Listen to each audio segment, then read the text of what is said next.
Yeah. Bow, bow. Huh. Shout out to my gang, turn your bell on. Bow. 700 subs, yeah, we going strong. Bow. Yeah, we breaking records like we Shane Long. Why? All we do is FIFA all day long. Bow. All I got is sauce, hit me for the gravy. Sauce. I got two strikers like we in the 80s. Strikers! I don't need Mateus, I got me Florenti. My girlfriend is jealous cause my team is sexy. What's going on, YouTube? It's your boy Star Weakfoot, and we're back for another episode of the Pay 2 Elite series. And I'm gonna start this episode off by telling you about a new signing I brought into the club, and it's the Virgil van Dijk Player of the Year card. After doing his review, which is the bad thing about doing reviews sometimes, I knew I had to bring him onto the team somehow. So after the end of Weekend League, I did this SBC. Actually, just right now, I did this SBC. But one thing I haven't done yet is open the packs you get from this SBC. You do get some nice packs from this SBC, and I wanted to wait to open these packs with you guys on this series. Let's get it. As you see right here, we do get 4 packs with this SBC. The first pack we're gonna go for is the 45k pack, the Prime Gold Players pack. Hopefully we get at least one walkout from all of these, because this SBC is not cheap at all. It is gonna be a walkout. We're starting off on the right foot. What are we gonna get here? Brazil, left mid, Juventus. Oh, that's Diego Costa. Oh, not Diego. Douglas Costa, 86 rated. Not a bad start at all to this pack opening right here. And we do get 84 Werner in the pack as well. Not a bad pack overall to start off. All right, the next pack we're going to open here has to be the 55k pack, the rare mega pack. Can we get one more walkout from this opening? Let's go. Come on, man.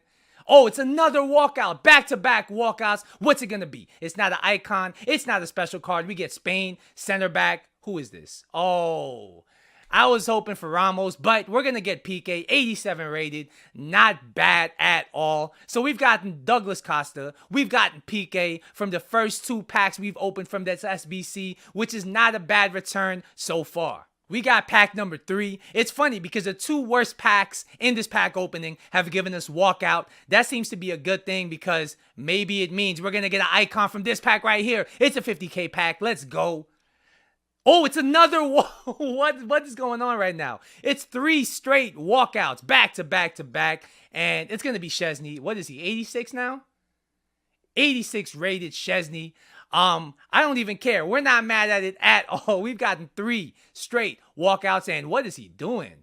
What is going on right now? What is that? Szczesny got the moves, though. Let's go. Can we get something else in this pack? Is something else going to be hiding in this pack? Come on. All right, nothing else. But once again, we're not mad at it at all. And right here is the moment of truth. The final, the last pack to be opened. I think I'd be greedy for asking for another walkout, but can we get another walkout? Let's go. I've just opened the pack. Let's get it. It's another 4 straight walkouts. I think this is the most walkouts I've ever gotten in a row in the pack opening. This is nuts. It's going to be Isco. Oh, David Silva, 89 rated, right? That is not bad at all. So, I mean, how much do you think I've gotten back from these rewards? Van Dijk cost me about 600, 650k with untradables that I had in my club. I think I've probably gotten back at least 100 to 150k from this. So the Van Dijk SBC has been a big success so far. Is there anything else hiding in this pack though? All right, nothing of note. We do get 84 Tovin, but nothing else. Yo, shout out to EA. They've blessed me today. I don't know what I've done to deserve this, EA, but thank you very much. Shout out to Blind. Ajax pulled off a big result today, beating Spurs 1-0. Hopefully they can make the finals, because we all love an underdog story. Let's be serious. All right, so as I promised a couple days ago, I did use the 352 for the final 20 games of Weekend League. And as you guys know, I started off with a really rough patch during Weekend League, because the gameplay was just shocking. I was reading online, a lot of people also had the same experience, which is funny because EA dropped a survey regarding gameplay and gameplay responsiveness, and then the same weekend they dropped that survey, it goes all to crap. It's pretty funny. I find it pretty funny. But whatever the case is, I was 8-7 last time you guys heard from me, and that's really bad for me because last week I was 19-4 at one point. And for me to be 8-7, you know that's not fully me. You know part of that is just the gameplay and everything in general. But I'm going to stop complaining right now because as of this episode, I am 16-8. We have a real chance to actually secure Gold 1 after that horrific start. So yeah, we're going to jump into the Weekend League gameplay. But before that, I'm going to show you my 3-5-2 formation. I'm going to show you how I played it. And I'm going to give you some tips on exactly how to use this formation in game. You might be wondering, what was my 3-5-2 looking like this weekend? This is exactly what it looked like. I got Best and Raul as my strikers. That's right. Prime Raul has made a return onto the series. We got Socrates at cam. We got Telles and Felipe Anderson as our wide mids. We have Florenzi and Ballack at CDM. And our defenders are going to be Luis, Van Dijk, and Militao. Our custom tactics actually weren't anything too crazy. We went pressure on heavy touch, 5 width, and 3 depth. You don't want to play with the width too much in this formation. I feel like it's perfect at 5. The depth, you want to be at 3. You don't want to be too low because when you invite too much pressure with this formation, I don't really think it's a good thing. At the same time, you don't want to press too high because, you know, it's FIFA and counterattacks are very overpowered. Offensively, once again, I do use the possession play style. I used to use fast build-up a long time ago, and I just find that this possession play style, once you get used to it, is a lot better in game. Your players make better, well-timed runs. They're not always running out of position all the time. And I just like how it feels in game. I feel like my players are always in the right position, no matter which formation I use possession with. For the width, I did use 6 width, 6 bars, whatever you want to call it. I wanted to have a little bit of width because this formation in the middle is already having a lot of support. I did want to make sure that the wingers or the wide midfielders had enough space to operate in the wide areas. The players in the box, I put all the way up to 5. Normally, I play at, I think, 3 or 4. But in this formation, you do want to expose the other guy's defense. You do want to overwhelm the other guy's defense because that's what this formation is partly made for. I mean, when you guys are pushing up with this formation, you're going to find you have about 7 or 8 attackers ready to get a pass in the attacking third. So you really want to make use out of it by having at least 5 players in the box or 5 bars players in the box. Corners and free kicks, I just left that at 3. Nothing really major there. I'm going to go over the player instructions I sent on the players as well as the ideal players to use in each position. So, let's start off with the strikers. So, I said both of them to get in behind. Ideally, you're going to want to use one taller striker to win things in the air. I used Raul. And one smaller striker that has a lot of pace to burn to get in behind the defense. I use Prime Icon Moments best. This pretty much works like any other 2-striker formation. You just want the balance of having the taller striker with a quicker striker. So other alternatives you can use to Prime Icon Moments best because he is expensive are like Not Informed Neymar. You can use Werner, any kind of special Werner card. You can pretty much use any winger that plays winger in game that you can convert to a striker in this formation. As far as strikers you can use instead of Raul, you can use 90 Benzema, you can use Luis Suarez, Lewandowski. You want somebody that's well-rounded, that can win something in the air, as well as send the other striker in behind. So, for the cam formation, ideally, you're going to want somebody that's a little bit taller, that can contribute defensively, that has a little bit of physical to him. So I use Socrates here because you're going to send him to come back on defense. He's going to help out a lot defensively in this formation because you'll find in the midfield, you're going to need some support from your cam in order to make this thing work defensively. The other tactics I have are pretty default. I mean, balanced crossing runs, stick to position, and normal interceptions. Other players you can use here instead of Socrates are somebody like Kevin De Bruyne, somebody like Firmino if you're looking for a cheaper option. 5-star weak foot is ideal for any cam in this game so that you can be more unpredictable with the passing and shooting. But as long as you have at least 4-star, I wouldn't really fault you for it at all. Next, we're going to move on to the wide midfielders. And in my opinion, you're going to want one fullback and one winger. You're going to want the winger to be defensively responsible, preferably somebody with high work rates, because it pretty much provides balance, right? You want one of them to be able to attack and still be able to defend, and you want one of them to be primarily focused on defending while still being able to be reasonably good offensively. So for the winger, I use Felipe Anderson. For both of them, I put the same tactics. I put both of them on comeback on defense and getting behind. So they're going to be the ones that get the most tired throughout this game. You're probably going to need subs for both of them because they're going to be running up and down the pitch. They're going to be acting as fullbacks, as wingers, and as midfielders all at the same time. Preferably, you want both of them to have high work rates so that they can really fulfill the potential of this position.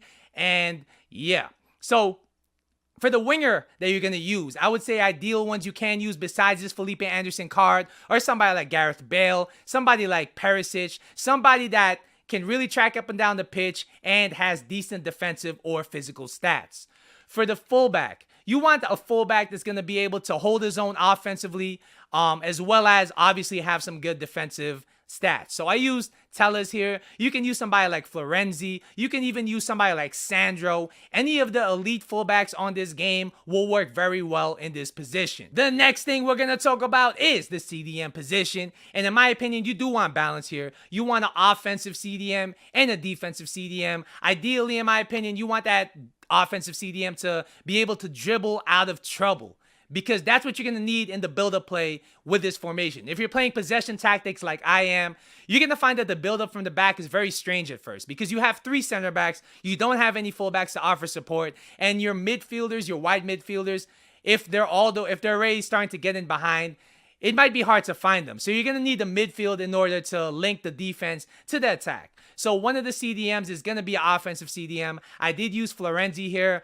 Other players you can use here are pretty much any fullback that you can move to CDM in game because most of them are going to have enough dribbling, enough playmaking to make this work. You can also use somebody like Conte. You can use somebody like Allen. Anybody that can either dribble or pass out of trouble to link the defense to the attack.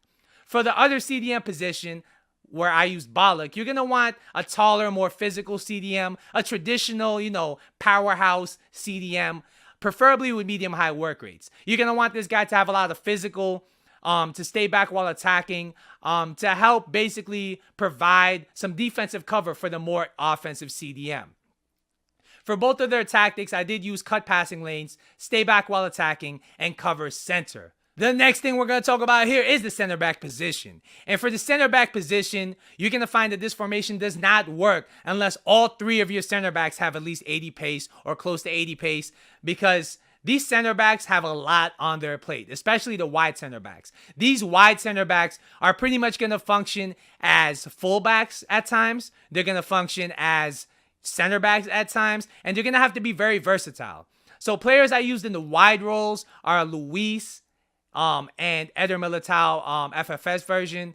And for the middle center back, you're going to want a very tall, physical center back. Still one with a lot of pace, but you're going to want a very tall, physical center back that's going to be able to win things in the air.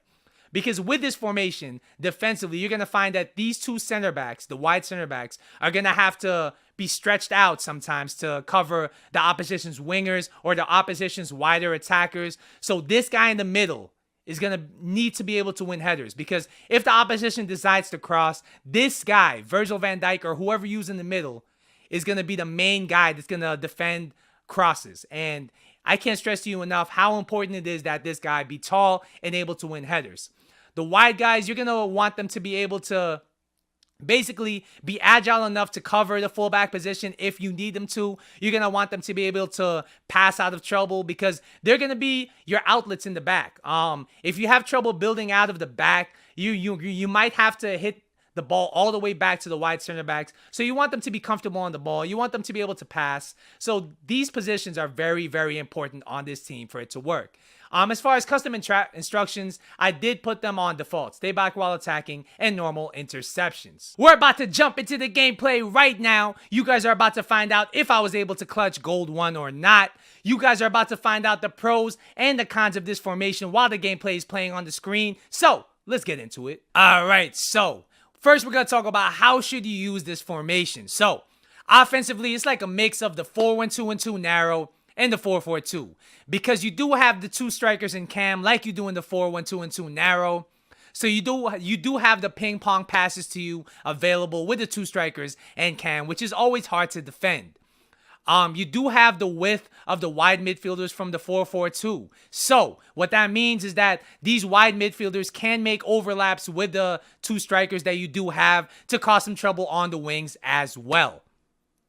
Offensively in this formation, you're going to find you have a lot of options. You're going to want to play very patiently. You want to play some smart passes, because if your opponent is parking the bus, then you're going to need to be even more patient. You're going to need to even pass back to your CDMs, to your wide center backs until you find the opening. Because what happens with this formation, because you're playing possession, is 8 of your attackers will eventually find their way into the attacking third if you hold the ball long enough.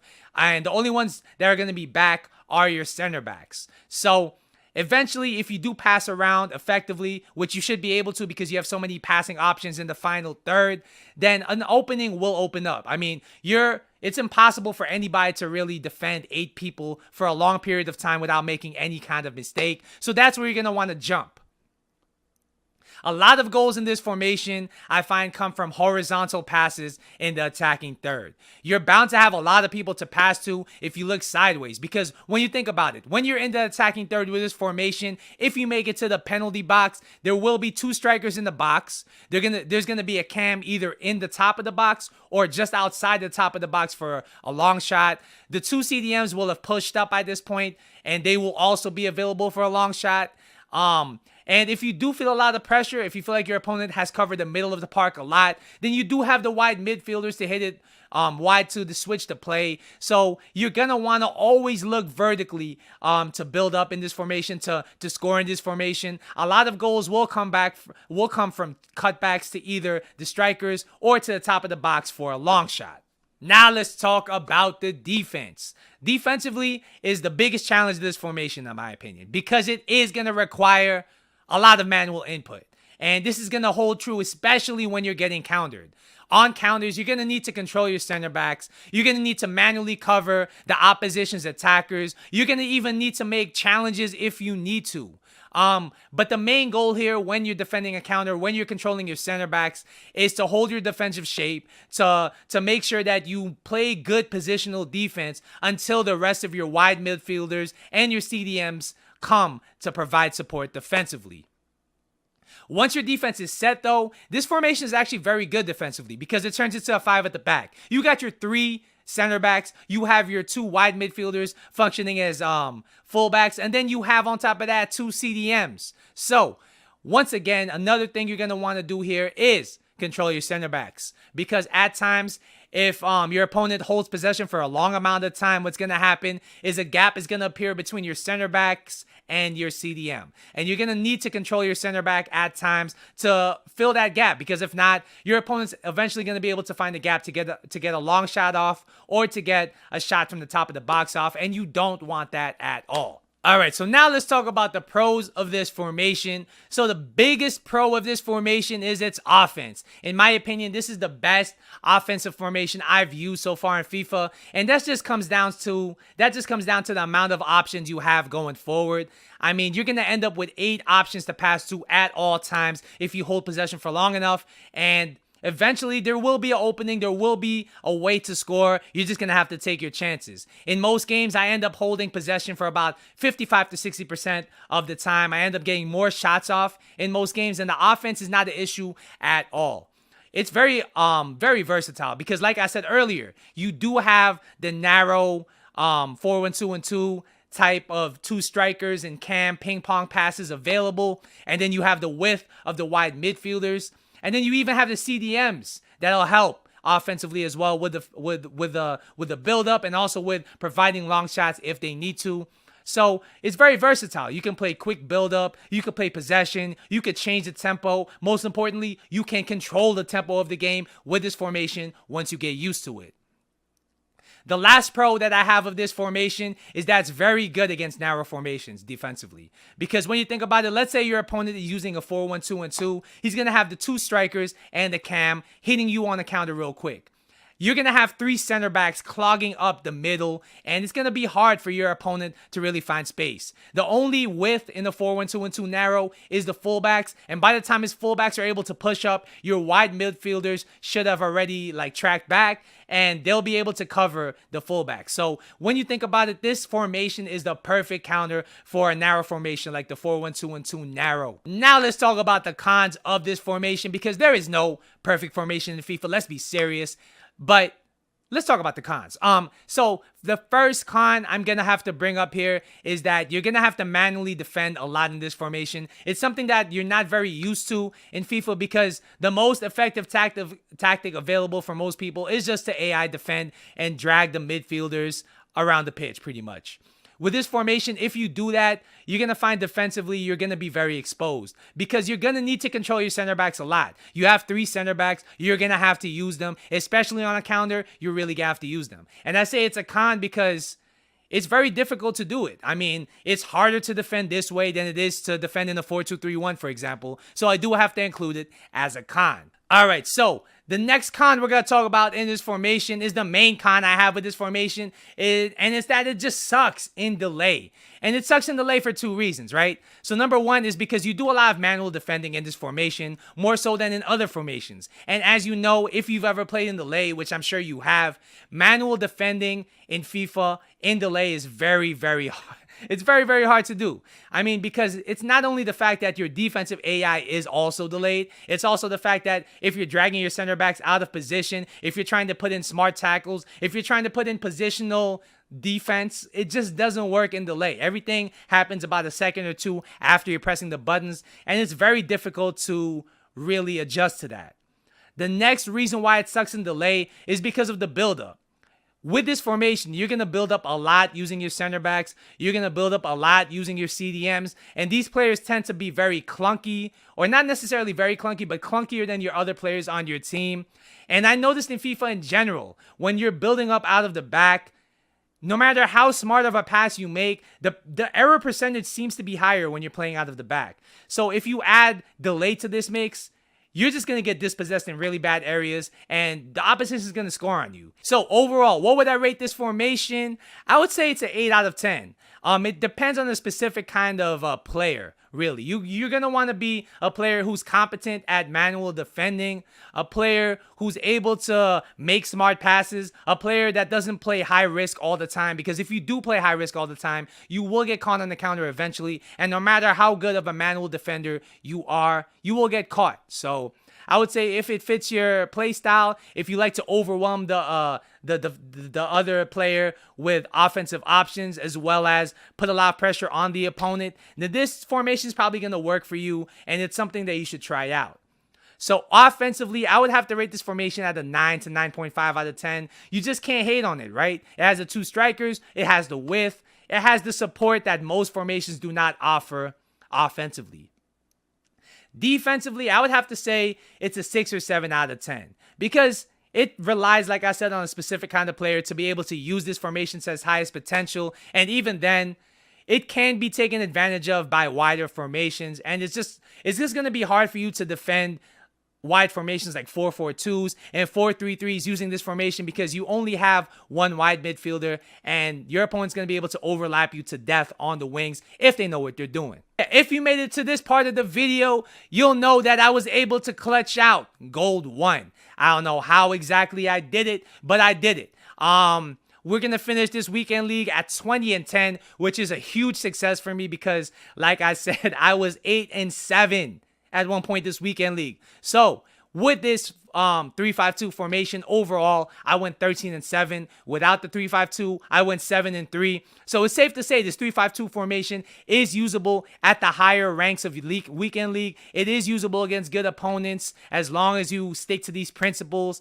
And I would say, like I said, it didn't really affect my performance. I mean, 7-3 at the beginning of the weekend league is just as good as 13-7 at the end of the weekend league, when you take into account the quality of the opponents you face at the end of the weekend league and everything like that. So that is going to be my review of the 3-5-2 formation. This is going to conclude Pay to Elite episode number 31. Hopefully you guys enjoyed it. Hopefully you guys found it really helpful because I put a lot of work into this. And if you guys would like to see more content like this, let me know in the comment section down below. Once again, don't forget to like and subscribe. I'll be back tomorrow with another video. But until then, hasta la vista.